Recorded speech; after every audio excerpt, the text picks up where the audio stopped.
Well, Detroit, Michigan is, of course, one of the most violent places in the United States. When seconds count, police will be there in minutes. That's why thousands of law-abiding citizens in Detroit carry their own firearms and defend themselves. Detroit Emergency 911, where's the problem? Shooting 711 Speedway. Oh, It was a nightmare situation for someone with a concealed pistol license. Marcus Weldon says he was on his way home from an office Christmas party, dressed as Santa Claus, when he stopped at a gas station to help a female coworker change her tire. An individual approached her during the time I was changing her tire and physically pushed her. He was intoxicated. I intervened, and it became a situation where he wanted to retrieve his firearm, and we had a shootout.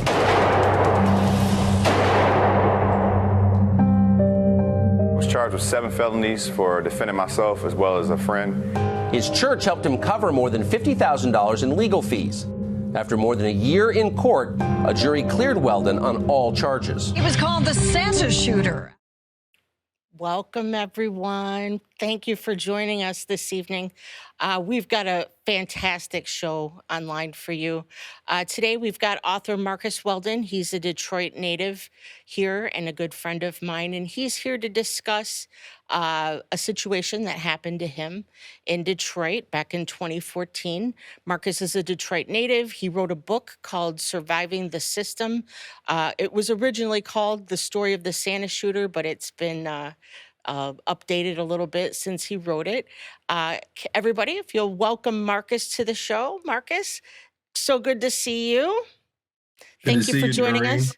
Good to see you. Hey, wow, what an incredible story you have to share with our viewers tonight.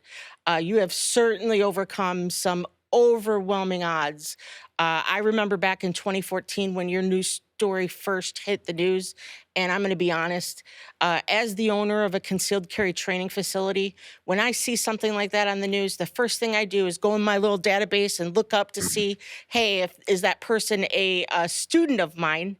And you weren't, so we're going to have to talk about that a little bit later. But I believe it or not, I currently have 2 students of mine from just this year. One that was in my class in January and one that was in my class shortly thereafter. And one of them, just after taking the class, within 30 days of taking the class, she had an incident up in Port Huron while she was at home. And Jim Mikowski was able to come up there because as the incident occurred, she ended up being arrested, taken back to the station. The prosecutor was trumping up some charges for her, and Jim swept in and did a fantastic job with her, and she didn't face any charges based on her incident. And then just about 2 months ago, I think it was, I have another student that hit the news. I immediately recognized who she was just because she has one of those names you don't forget.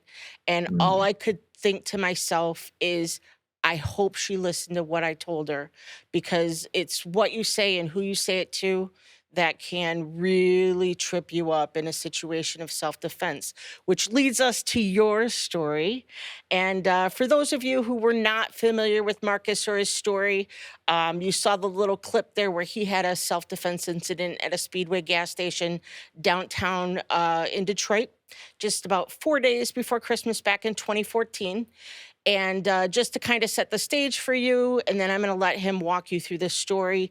It was late at night. It was a couple days before Christmas. Marcus was dressed as Santa Claus because that's how he usually wanders around. No, actually, because he was at a party, and he was working a party, actually. And so he was dressed as Santa Claus. He had a female friend that experienced some car trouble. He met her at the gas station, and I'm going to let Marcus take it from there. Marcus, the stage is yours. well, thank you, Doreen, for having You're me welcome. on. It's always a Anytime. pleasure. It's always a pleasure to come on your platform and speak, to share my story, but most importantly, my truth. So yeah, 2014. It's crazy because it's been almost 10 years. It's been 8 years now, and I still remember to this day every moment of it. But I was leaving a Christmas party that I worked, and a coworker of mine had to meet her at a gas station. She had a flat tire, and long story short, it was late at night. A guy pulled up, approached her, and ended up physically assaulting her after they exchanged words. I walked up. We ended up getting to like a little physical altercation, and he ended up running back and getting his gun out of his car. And also, he had a friend with him. So immediately, I was armed. Yes, I had my firearm under a Santa suit, if you can believe that. Wasn't the most comfortable, but he pulled his gun from under his seat, and when he turned around, he pointed. And I know you've seen an actual snippet of the video that just crossed your screen where the guy was running to the car. That's the actual scene. That's the actual video footage at the gas station. And when he pointed a gun, I blanked out. I went into like a fight mode and just I raised my gun and start firing and shooting.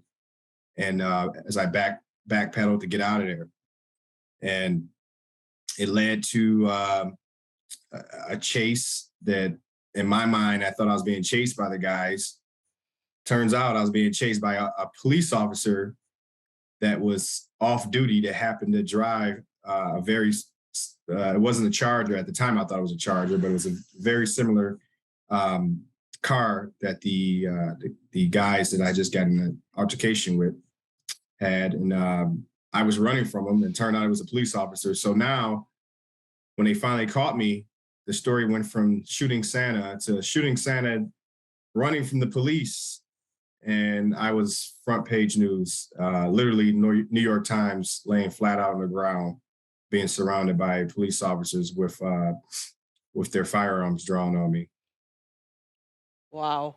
So we all know as a CPL holder, and if you don't, you're about to, that you're able to use lethal force to protect yourself or even another person in the event that either yourself or that person is in fear of death, great bodily harm, or forcible sexual contact by another person who has the imminent intent, meaning it's going to happen right now, to do so.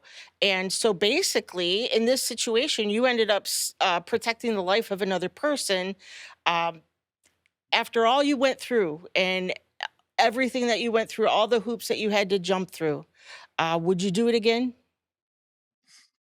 I'm coming home. I'm going home.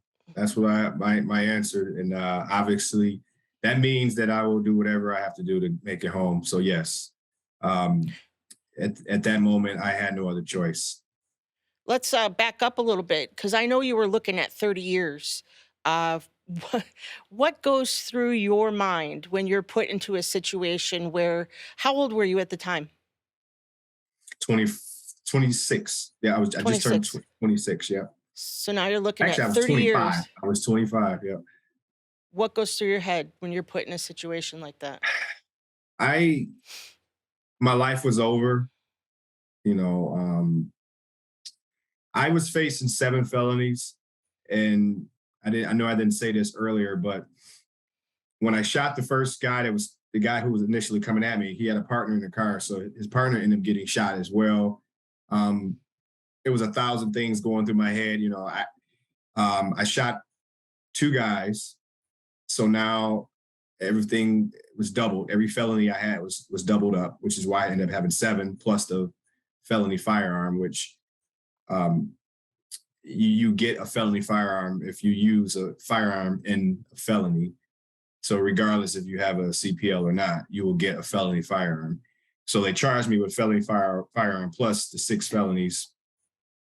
So my life was over. That's basically what I was thinking. I was kind of like, well, you know, what now? Because I did the math in my head. I said, well, I guess I'll be old enough, or young enough, I should say, to, you know, get out and still make a life. Maybe I could, you know, your mind's racing. You're just thinking the worst, and you really don't know exactly what's going to come.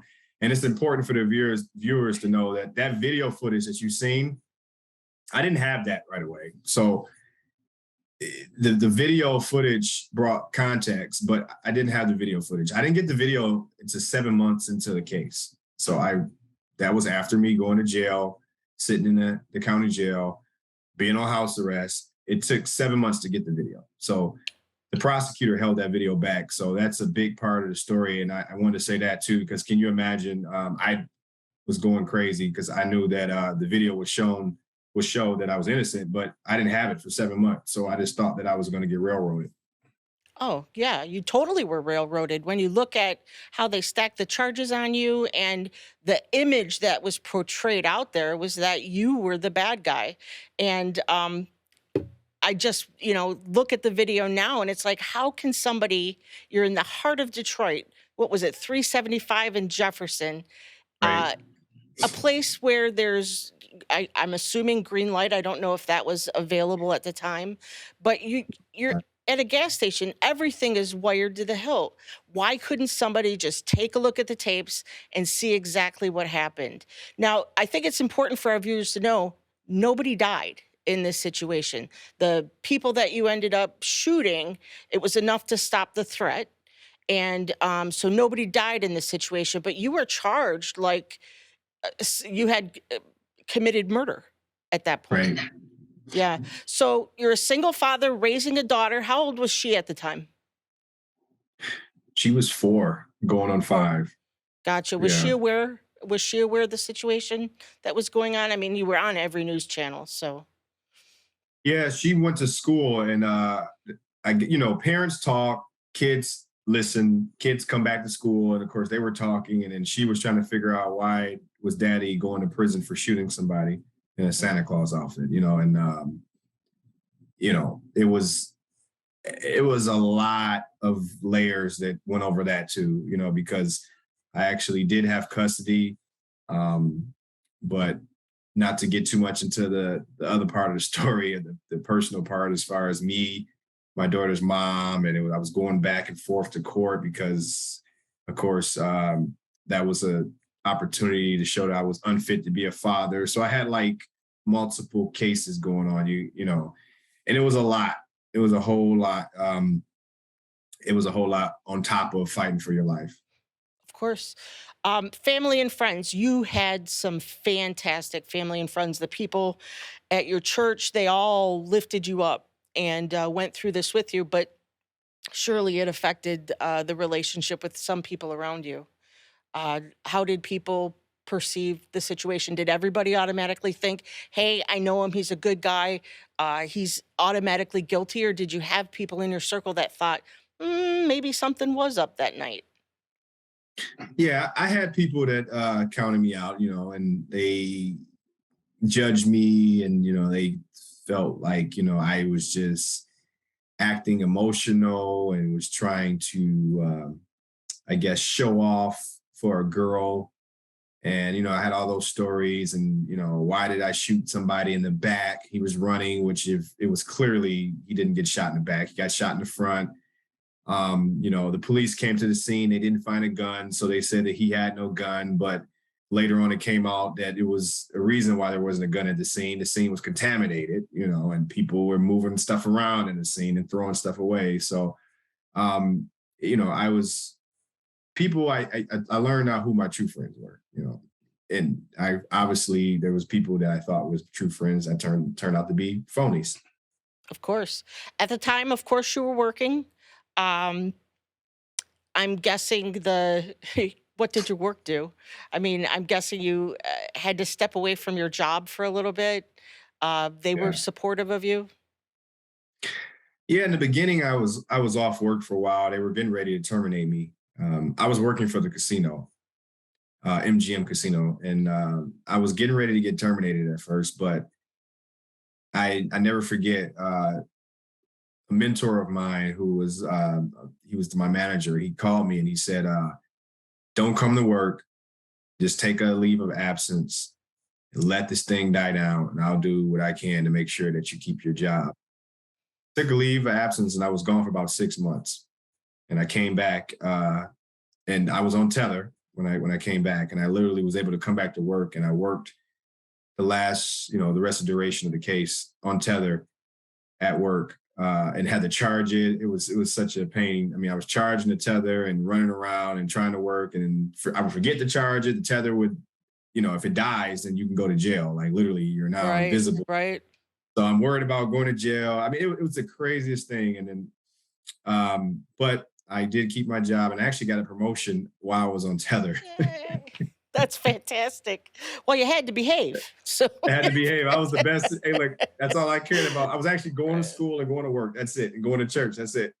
that's it. That's it. So the news media, they were just so intent on pushing the narrative that a guy dressed as Santa was downtown shooting, and that had to really take a toll um, on you, as well as how people kind of perceived the whole situation.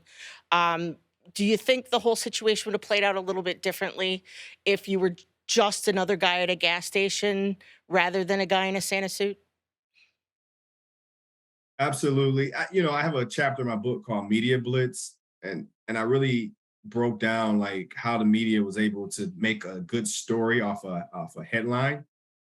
And one of your seminars that I spoke at, I told everyone to close their eyes and just imagine you walk into like a 7-Eleven, and you see a newspaper on the stand, and it says shooting Santa Claus. And how many of you will pick that up? And I think everyone raised their hand, right? Everyone was like, "Oh, I'll pick that up," because it's a headline. It's an exciting headline. It's something Of that's like, wait a course. minute, what? So I think the headline and the suit really just blew it out of proportion, and they really just wanted to make a name for themselves as far as the Oh, yeah. prosecutor. It's sensational. It's sensationalism that sells.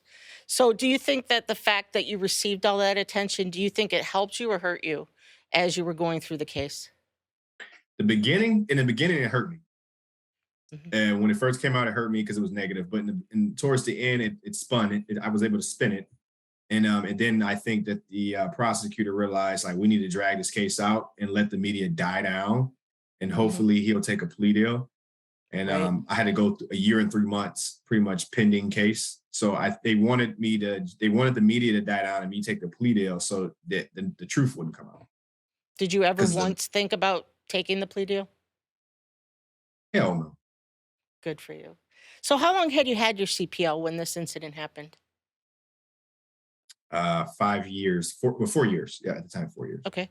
And had you trained much, like after you took your initial CPL class? Did you spend a lot of time doing training, or was that just something that you went to the range here or there? I wouldn't here or there. I mean, I'd probably say out of I probably went to the range maybe like once every 2 months, twice maybe once a month, once or twice every 2 months. Right. And when the incident happened, I'm assuming the police took your cell phone, they took your firearm, they took you. Were they cooperative at all? Did they allow you to make phone calls? I mean, I'm guessing you needed to get a lawyer right up under you, and you would need those things. In class, I always tell people, hey, you dial 911 from a cell phone, and they are likely going to take that cell phone into property, and your firearm into property, and you into property, and that you should know that they can hold you for up to 72 hours without charging you with a crime while they do their own investigation. So, did they take your phone and your firearm? They did. It took both. Yeah. So, you got your attorney's number memorized this time? Yeah, I got it memorized. Did you I ever get him think, back? yeah, yeah. Well, I got my cell phone back, not my gun. Right. Not my gun. I didn't get my gun back. And actually, I was in the middle of a lawsuit for my gun. I got to go check on that with my attorney to see what happened to my check. There There you was, go. yeah, there was a bunch of people suing for their guns that came up missing, and I was part of that. Right, right. So aside from just not being there that night, uh, what was the one thing in hindsight you wish you'd have done differently in this situation? Well, I when the guy first approached me and he actually got close enough to grab me, um, I wish I'd have knocked him out right there cold and was able to clear him, and then I could focus on his friend who's in the car. I let him get away. Like when he like, and as part of the reason was my Santa suit, like it was kind of restricting my movement. So when he ran up on me and grabbed me, and then I kind of pushed him off. I should have like just like tried my hardest to like knock the hell out of this dude and just lay him out. Uh, Even though I had this big puffy ass suit on, right? But I ended up letting him get too much distance, and when he took off at that point, he was able to go get a gun, right? So if I could have like took care of the threat, it didn't have to get to that level. But you know, now I do like a lot of boxing routines, and I told myself that from now on, like if someone was to get that close, you got to like eliminate the threat before they can get to their car. So you got to Right. one hit, you got to one hitter quitter and not take them on out. And of course, don't wear a Santa suit because Yeah. it's not the best outfit to fight in. It's not I the was gonna best. say instead, just not just being restrictive physically, but my goodness, that was the icing on the cake right there. Yeah, I tell everyone, all of my students, that situational awareness is crazy important. Anytime that you're out and about, and you have literally seconds to make a decision about what you're going to do.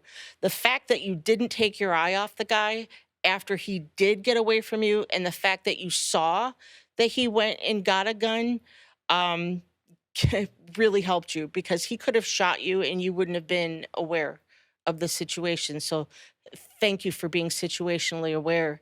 Marcus wrote a book about his incident, and it is a great story. It's called Surviving the System, and you can buy it on his website. His website is www.marcusweldon.com, and you can buy a copy of the book there. Marcus, are you going to sign it for everyone? Yeah, my Yeah. website comes straight to me, so I can sign each book, and it's also on Kindle, Amazon, um, and stay tuned because I'm working on an audio book that should be out soon. Oh, fantastic. Are you recording the audio yourself? I'm working myself as well as a voiceover guy, so we're tag teaming it. That's awesome. So I know you do a lot of public outreach and promotion of our Second Amendment rights. Thank you for that. They are crazy under attack at the moment. Oh So yeah. I appreciate everything you do. Do you have any upcoming events that you want people to know about, or? Well, it's crazy because like a lot of the events I would speak at normally, COVID like screwed everything up, and they haven't done anything Right. in person. So the NRA event was the first one in person this year. I didn't make it this year, but I plan on like jumping back on and doing different speaking engagements the coming following year. But had to shake the COVID off first. Of course, of course. A lot of things have changed in your life since that incident. You got married, and I've Right. met your wife. She's fantastic. So, and I know you're also a member of the United States Concealed Carry Association now. Back when you first took your CPL class and got your license and were carrying, did you know about programs like the United States Concealed Carry Association? So when I first got my CPL, I don't believe they were doing that yet. I may be wrong, but Mhm. I don't remember or recall being told about that. Maybe I had an instructor that just didn't know about it or just chose not to talk about it, but I Right, didn't know right. about it. I know that we went through a couple different companies at Detroit Arms, just because it seemed like there was nobody, and then there was the NRA, and then FLP came along, and USCCA came along, and Carry Yep. Yep. Safe, and all these other places came along, and it was just a barrage of, places that all said, they were going to offer additional training and financial liability coverage and things like that. And we have looked at all of them at length and decided to become a USCCA shop. We were an NRA shop initially when we opened Detroit Arms, but moved over to the USCCA discipline. I just feel like it's better received. It's not aged information, it's just better received by the public.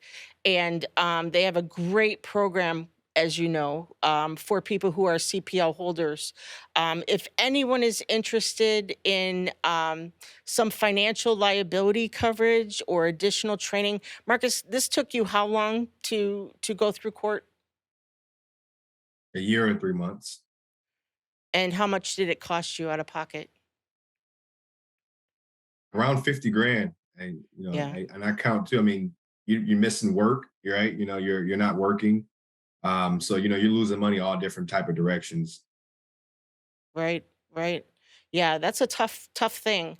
USCCA, they've got you covered as a member. Marcus is a member, I'm a member. If anyone is interested, reach out to me. And I've got a QR code that text in the back can put up on the screen if they'd be so kind to do that. You can scan that. It'll take you right to the USCCA website, and it will give you all the pricing information and the coverage information for what we have available at the USCCA. Had Marcus had coverage like that, they offer it now. Probably didn't, now that I think about it, when you were doing when the situation happened in 2014, they would have covered all of your legal fees. Were you ever sued civilly for the actions that came about? I was not. You got lucky. You got lucky. Yeah, I got Great. lucky. I got lucky. Yeah. Yeah. Great. All right. So, for those of you in our virtual audience here, Marcus and I are going to join you backstage as soon as we wrap this filming, and he'll be able to meet with all of you and answer any questions that you might have for him. So, thank you all for joining us tonight. If you want any more information on our show, we're going to be doing regular shows. We're going to post them to Locals and to Rumble, and who knows where else you'll see us. And reach out to me at Detroit Arms. Hey, maybe you want to be a guest on our show. Reach out to us at Detroit Arms. Marcus has a book. Don't forget to check out his book. Again, he's on Amazon. You can get it on Kindle. If you want an actual hard copy of his book, he sells them on his website. Fantastic read. Something every CPO holder should know, or anyone really that owns a gun should understand what you can go through. So thank you, Marcus, for joining us. It was great to see you, and I'll see you over in the other room. Right. See you in a Thank minute. you so much. Alrighty. Bye-bye. Thank you.